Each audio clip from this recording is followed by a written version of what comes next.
இயேசுவே உம்மை ஆராதிக்கின்றோம், எம் வாழ்வை உமக்கு அளிக்கின்றோம், உம்மை அன்பு செய்கின்றோம். இறைவா, நாங்கள் பல வேளைகளில் எங்கள் பாவங்களால் வழி தவறிச் சென்றாலும் நீர் எங்களை தேடி வந்து மீட்கின்றீர், ஆசீர் கொடுக்கின்றீர், அற்புதம் செய்கின்றீர்.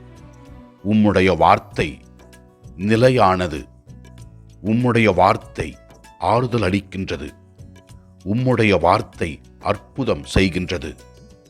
நீர் செய்கிற எல்லா செயல்களுக்காக நாங்கள் உமக்கு நன்றி கூறுகின்றோம். முதல் வாசகத்திலே நாம் இவ்வாறு வாசிக்கின்றோம்: ஆறுதல் கூறுங்கள், என் மக்களுக்கு கனிமொழி கூறுங்கள் என்கிறார் கடவுள்.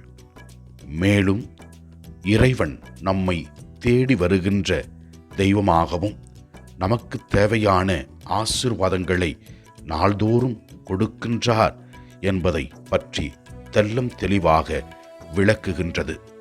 தம் மந்தையை அவர் பேணி காப்பார் என்றும், ஆட்டுக்குட்டிகளை தம் கையால் ஒன்று சேர்ப்பார் என்றும் முதல் வாசகம் கூறுகிறது.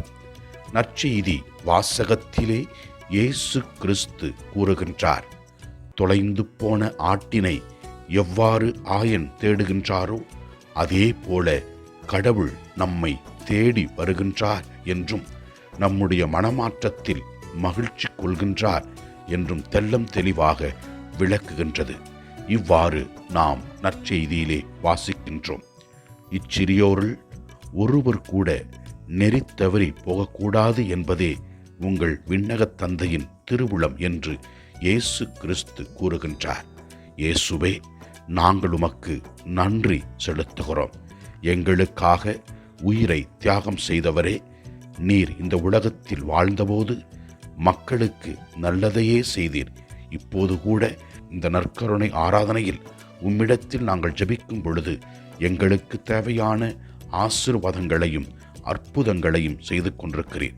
நீர் செய்கிற எல்லா செயல்களுக்காக நன்றி சொல்லுகிறோம்.